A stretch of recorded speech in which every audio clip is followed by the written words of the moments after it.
अध्यात्म और साइंस की दुनिया का वैसे तो कोई ताल्लुक नहीं होता, लेकिन कुछ चीजें ऐसी होती हैं जिन्हें साइंस भी आज तक नहीं समझ पाया है। कुछ ऐसी ही इस मूवी की कहानी भी है। मैं आपको विश्वास दिलाता हूं कि अगर आपने इस वीडियो को आखिर तक देखा तो अंत में आपका मुंह खुला का खुला रह जाएगा और आपका सारा ज्ञान धरा रह जाएगा। आपका जिंदगी को देखने का नजरिया हमेशा के लिए बदल जाएगा। तो आइए बिना किसी देरी के इस मूवी की शुरुआत करते हैं। मूवी की शुरुआत में हमें बताया जाता है कि जिस तरह से दुनिया में मौजूद हर इंसान के फिंगरप्रिंट अलग होते हैं, बिल्कुल उसी तरह से हर इंसान की आंखों की बनावट भी अलग अलग होती है। फिर इसके बाद हमें इयान ग्रे नाम के एक वैज्ञानिक को देखते हैं जो कि आंखों के ऊपर रिसर्च करता है। इयान दुनिया में हर जीव की आंखों के ऊपर स्टडी करता है और धरती की शुरुआत से अब तक ह्यूमन आई के रिवॉल्यूशन के ही बारे में उसकी सारी रिसर्च होती है। लेकिन एक लड़की की आंखों से उसकी पूरी जिंदगी बदल जाती है और जो वैज्ञानिक कभी भगवान को नहीं मानता था वो भी आखिरकार भगवान की बनाई अद्भुत रचना के आगे घुटने टेक देता है।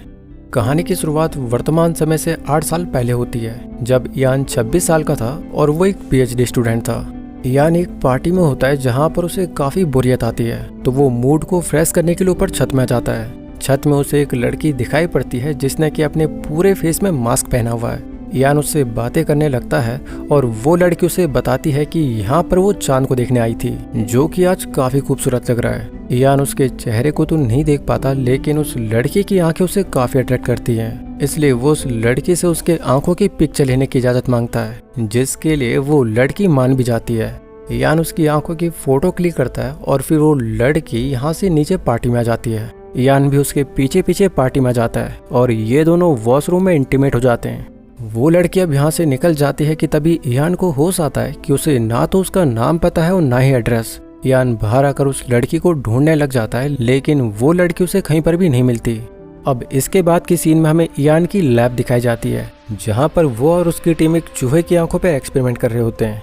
हमें कैनी को दिखाया जाता है जो कि एक डेटा एनालिस्ट है, और साथ ही कैरन को भी हमें दिखाया जाता है जिसने कि आज इस लैब में एज अ फ्रेशर ज्वाइन किया हुआ है। इयान कैरन को बताता है कि चूहे हमेशा कलर ब्लाइंड होते हैं और उनको रेड कलर बिल्कुल भी नजर नहीं आता, तो अपने एक्सपेरिमेंट से वो उस चूहे की कलर ब्लाइंडनेस को दूर करेंगे।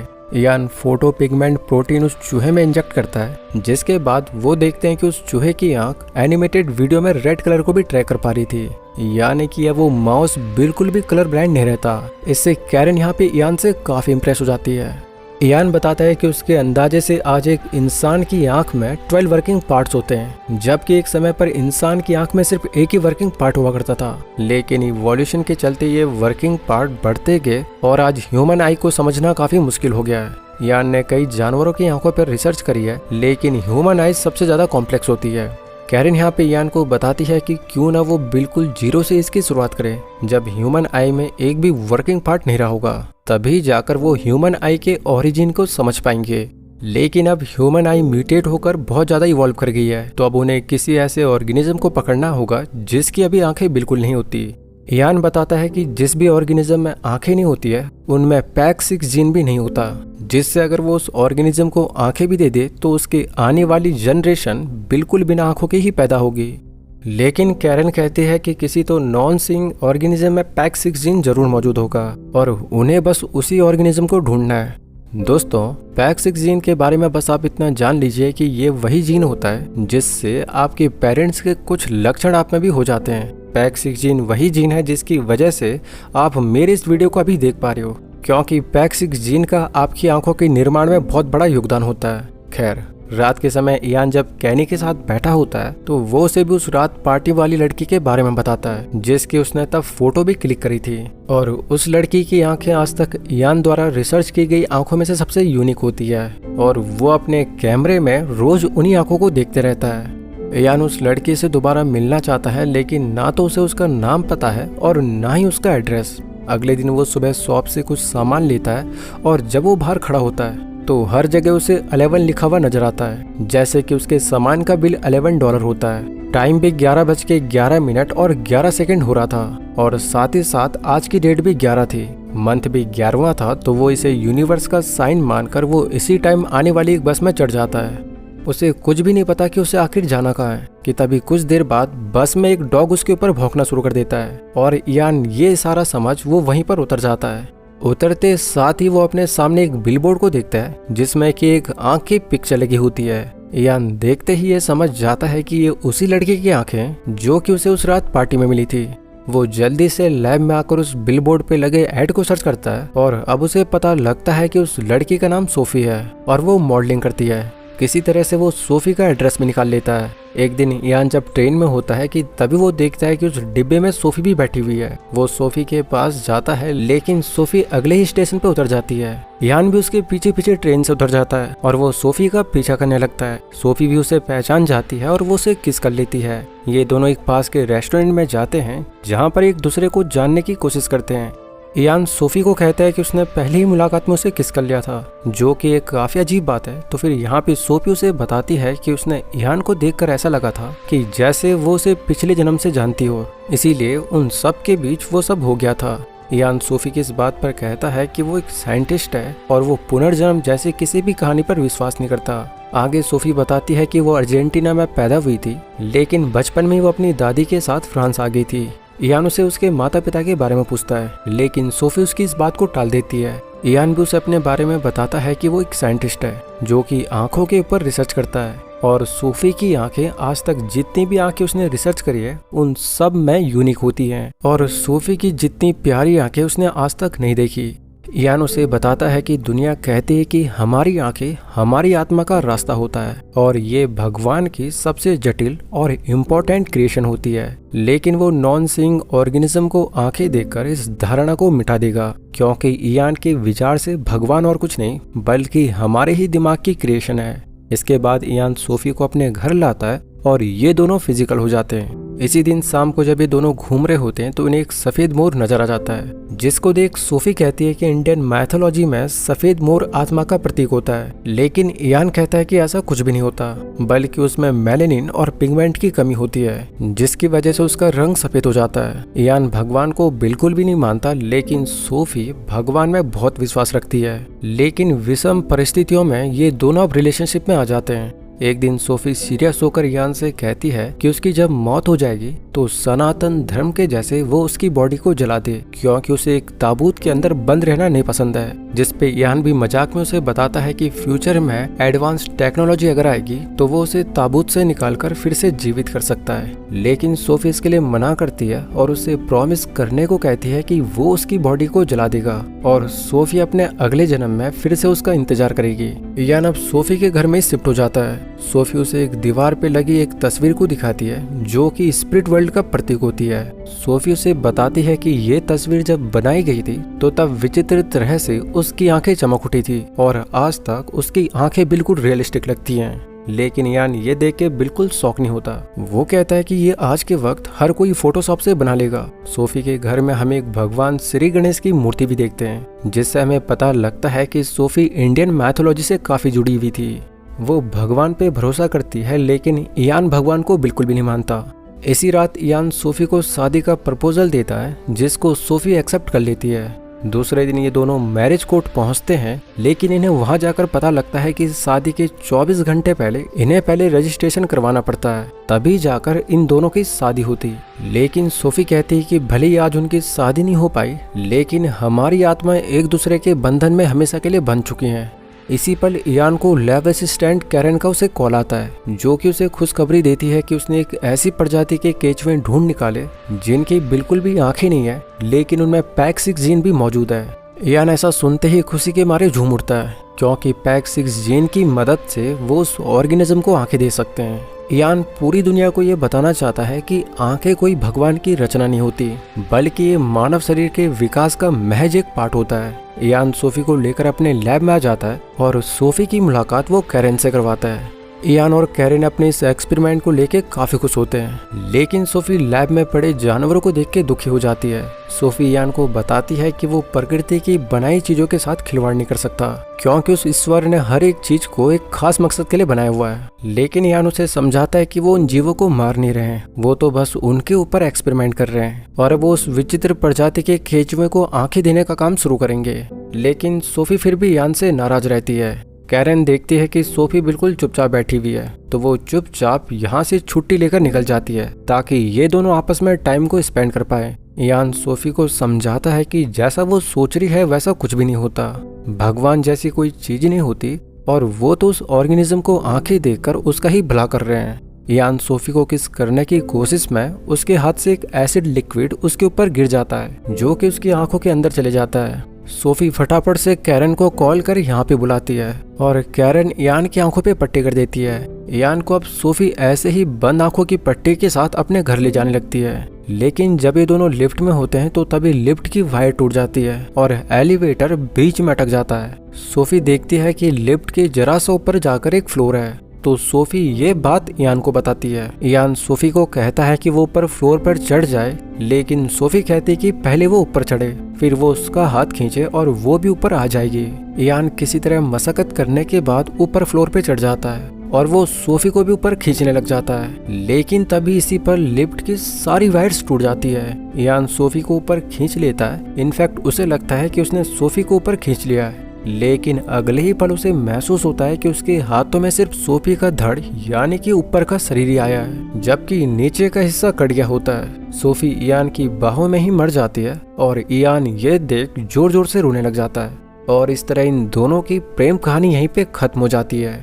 सोफी के कहे मुताबिक इयान उसके शरीर को जला देता है और उसकी अस्थियां पास की रिवर में बहा देता है। सोफी के जाने के बाद इयान पूरी तरह टूट चुका है। वो दिन रात अपने कैमरे में सोफी की ही फोटोज और वीडियोस देखते रहता है। एक दिन उसे कैरन का कॉल आता है जो कि उसे बताती है कि उनका एक्सपेरिमेंट कामयाब हो गया है और उन्होंने अब उस केचवे को आंखें दे दी हैं। ये पता लगते ही इयान सीधे अपने लैब पहुंच जाता है। उसकी वर्षों की मेहनत का फल आज उसे मिल गया होता है और अब जाके वो फाइनली प्रूव कर सकता है कि भगवान जैसी दुनिया में कोई चीज नहीं होती।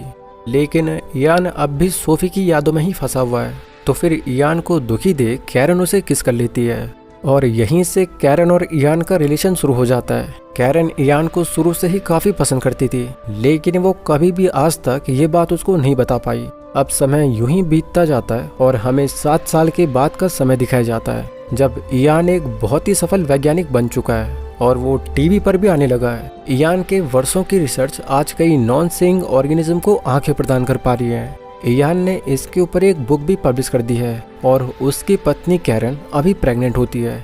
इयान ने भगवान को चुनौती देकर भगवान के अस्तित्व पे सवाल खड़े कर दिए हैं। इयान की पत्नी कैरन एक बेटे को जन्म देती है और ये उसका नाम टोबियास रखते हैं।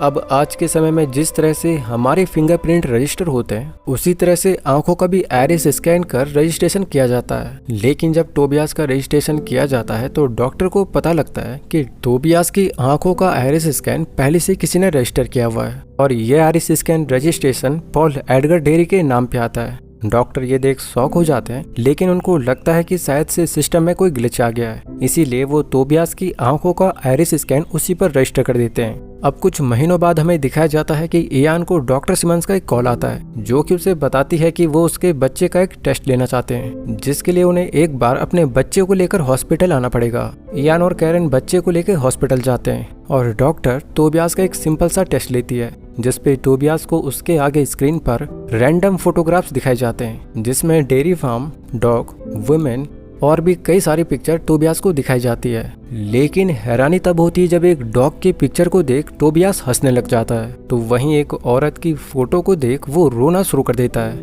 इयान और कैरन टोबियास को लेकर घर आ जाते हैं और अब इयान पॉल एडगर डेरी का पता निकालता है, जो आदमी तब टोबियास के आइरिस स्कैन के रजिस्ट्रेशन में शो हो रहा था। इयान उस एड्रेस पे जाता है और वो वहाँ पर वही डॉग देखता है जिसको देख तब टोबियास ने हंसना शुरू किया था। इयान को वहाँ पर पॉल एडगर डेरी की बेटी मिलती है, जो कि उसे बताती है कि उसके पिता बहुत पहले ही दुनिया को अलविदा कह चुके हैं। इयान को वहाँ पर पॉल एडगर की वाइफ भी दिखाई पड़ जाती है, जिसकी पिक्चर को देख तब टोबियास ने रोना शुरू कर दिया था। इयान का दिमाग पूरी तरह हिल जाता है कि आखिर ये कैसे हो सकता है। उसके दिमाग में फिर से सोफी की कई बातें रिपीट होने लगती है, जो कि पुनर्जन्म और भगवान के अस्तित्व के बारे में होती है। इयान एक वैज्ञानिक होने के नाते बार बार इस घटना को एक इत्तेफाक मानता है। कैरन और कैनी की भी जब बातें होती हैं तो कैनी कैरन को बताता है कि दुनिया के सारे इंसानों की आंखों के आइरिस स्कैन का डाटा उसके ही कंपनी के पास है और वो उनसे सोफी के आइरिस स्कैन का डाटा भी निकाल सकता है। इयान कैनी को ऐसा करने के लिए जब कहता है तो सोफी की पूरी डिटेल्स स्क्रीन पे आ जाती है, लेकिन आश्चर्यजनक तरीके से एक और छोटी लड़की का डाटा सामने आ जाता है, जिसने कि 3 महीने पहले अपनी आंखों का आइरिस स्कैन रजिस्टर करवाया है और वो लड़की दिल्ली इंडिया से होती है। कैरन अब इयान को कहती है कि अब उसे उस लड़की से मिलने इंडिया जाना चाहिए। कैरन उसे समझाती है कि जिस तरह से टोबियास को पॉल डेरी की वाइफ और डॉग के बारे में कुछ झलकियां याद थी, उसी तरह सोफी की यादें उस बच्चे से जुड़ी हो सकती हैं। बेसिकली कैरन यहाँ पे पुनर्जन्म की बातें करती है, लेकिन इयान उसकी इस बात पे गुस्सा हो जाता है क्योंकि वो ना तो भगवान के अस्तित्व को मानता है और ना ही पुनर्जन्म को। लेकिन कहीं ना कहीं वो भी अब टोबियास की उस घटना के बाद हिला हुआ है। लेकिन वो इंडिया इसलिए नहीं जाना चाहता क्योंकि सोफी को इंडिया से काफ़ी लगाव था। वो इंडियन कल्चर से काफ़ी अट्रैक्ट होती थी और साथ ही साथ वो सनातन धर्म के रिवाजों को बहुत मानती थी। तो अगर वो एक और बार इंडिया जाएगा तो सोफी की यादें ताज़ा हो जाएंगी, क्योंकि कहीं ना कहीं वो आज भी सोफी से ही प्यार करता है। लेकिन कैरन के कहने पर वो इंडिया आ ही जाता है। वो दिल्ली में उस जगह पे जाता है जहाँ पे उस बच्चे का एड्रेस था। ये एक ऑर्फिनेज होता है जहाँ पे इयान इस ऑर्फिनेज की केयर टेकर प्रिया से मिलता है, जो कि उसे बताती है कि उस बच्ची का नाम सैलोमिना है, लेकिन वो अब यहाँ पे नहीं रहती। इयान प्रिया से उस बच्ची को ढूंढने में उसकी मदद मांगता है। फिर अगले दिन प्रिया इयान को लेके सैलोमिना के घर पे जाती है, लेकिन वहाँ पर उसे पता लगता है कि सैलोमिना वहाँ पे नहीं रहती, क्योंकि कुछ महीने पहले उसके माता पिता की मौत हो चुकी है। वो अब जहाँ तहाँ भटकती रहती है। अब इयान और प्रिया काफी निराश हो जाते हैं क्योंकि वो सैलोमिना को अब कहाँ पे ढूंढे। इसी बीच प्रिया इयान से पूछती है कि क्या वो भगवान पे विश्वास करता है। तो फिर इयान कहता है कि वो नहीं जानती कि वो एक वैज्ञानिक है, तो वो सिर्फ डेटा पे ही विश्वास करता है। तो फिर यहाँ पे प्रिया उसे बताती है कि अगर अध्यात्म गलत हो और अगर साइंस सही हो तो अध्यात्म भी साइंस को सही मानेगा। लेकिन अगर अध्यात्म सही हो तो क्या वो एक साइंटिस्ट होने के नाते यह एक्सेप्ट कर पाएगा कि अध्यात्म विज्ञान पे भारी पड़ गया। इयान के पास प्रिया की इस बात का कोई भी जवाब नहीं होता और वो बिल्कुल साइलेंट हो जाता है। इयान को कुछ दिन तक सैलोमिना का कुछ भी आता पता नहीं चलता, तो उसके दिमाग में एक विचार आता है। वो सोफी की आंखों का एक बड़ा सा बिल बोर्ड जगह जगह पे लगा देता है, लेकिन फिर भी कई दिनों तक सैलोमिना का कुछ अता पता नहीं लगता। लेकिन एक दिन जब इयान बाहर होता है तो तभी एक छोटी सी बच्ची को देख लेता है, जो कि उसी बिल बोर्ड को बड़े ध्यान से देख रही होती है। इयान को लग जाता है कि हो ना हो यही सैलोमिना है। इयान उसके पास जाता है और उसकी खूबसूरत आंखें देख वो पहचान जाता है कि यही सैलोमिना है। अब वो वक्त आ चुका है जब इयान को उसके सारे सवालों के जवाब मिल सकते हैं। वो सैलोमिना को एक होटल पे लेके जाता है और कैरन को वीडियो कॉल पे ले लेता है। इयान सैलोमिना से सोफी के पसंद और उससे जुड़ी चीजों के बारे में उसे फोटोज दिखाता है, जिसमें से वो एक पिक्चर सैलोमिना को सिलेक्ट करने के लिए कहता है। और आश्चर्यजनक तरीके से सैलोमिना उन सब का आंसर सही करती है जिसके बारे में सोफी ने इयान को बताया था, जैसे कि वो white peacock, angel of spirit world और साथ ही साथ सोफी की तस्वीर को भी सही करती है। लेकिन फिर भी उसके कई सारे आंसर गलत होते हैं। सैलोमिना के सिर्फ 44% आंसर ही सही होते हैं, जिससे इयान को लग जाता है कि उसने इंडिया आके बहुत बड़ी गलती कर दी है, क्योंकि सोफी और सैलोमिना का कोई भी कनेक्शन नहीं है और पुनर्जन्म जैसी कोई भी चीज नहीं होती। इयान खुद से निराश सैलोमिना को बाहर छोड़ने आता है और जैसे ही सैलोमिना लिफ्ट को देखती है तो वो बुरी तरह घबरा जाती है और इयान से लिपट जाती है। इयान ये देख पूरी तरह स्तब्ध रह जाता है, क्योंकि उसे याद आता है कि सोफी की मौत लिफ्ट में ही हुई थी। इयान के मुंह से अब एक भी शब्द नहीं निकलता। वो पूरी तरह सदमे में चले जाता है। उसके विज्ञान के आगे अध्यात्म भारी पड़ गया है। उसे महसूस हो जाता है कि विज्ञान के आगे ना जाने कितनी ही चीजें हैं जिनको विज्ञान शायद ही कभी जान पाए। अब इयान सैलोमिना को गोदी में ले लेता है और सीढ़ियों के ही रास्ते नीचे आने लगता है और फिर इसी सीन के साथ इस कहानी का अंत हो जाता है।